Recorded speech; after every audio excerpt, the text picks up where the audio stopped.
Hello everyone and welcome back again to a brand new video. In today's tutorial guys, I'm going to show you how to fix payout failed on Stockx. Now the payout is basically a method where there is, for example, you are a seller and you have sold an item. Now what will happen when you try to get your money out? Well, this is the payout process. Now you should always have two kind of payments method in this platform, and they have already mentioned it when you try to go to the selling section. As you will be seeing, there is other payment method, which is the payment or basically the way that you are going to pay with it.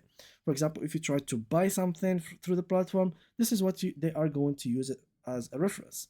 And there is also the payout method. This is basically where the money is going to come out of the platform into your bank account. So there's a couple of rules, and you might have payouts fail because of that. If you are a citizen of the US, then you should respect this. Well, you have probably an advantage since you got more options than other countries. So for the US, you have the access to Venmo, bank transfer, PayPal, and any other card available. On the other hand, when it comes to other countries, well, you have 100% access to PayPal, so all the countries has access to PayPal. But bank transfer, it really depends on your location. So literally contact the support team to know if your location is accepted and available for bank transfer within the payouts process. So this is the first thing to check.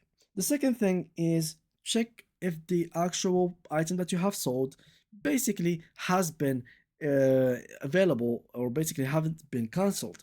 Like the client that bought from you could cancel the purchase, maybe for bad quality or the item doesn't really fit what he was looking for. So the payout is not going to be received by you. So this is something else that you should check. And finally, you should follow this idea, which is go into your Stockx application, go to settings, hyper wallet, login, and you should view all your incoming or pending payments or even failed ones, and possibly be required to update your tax information. So make sure to update it, and this should fix it for you. And yeah, that was it. Thank you guys for watching, and see you guys in the next upcoming video.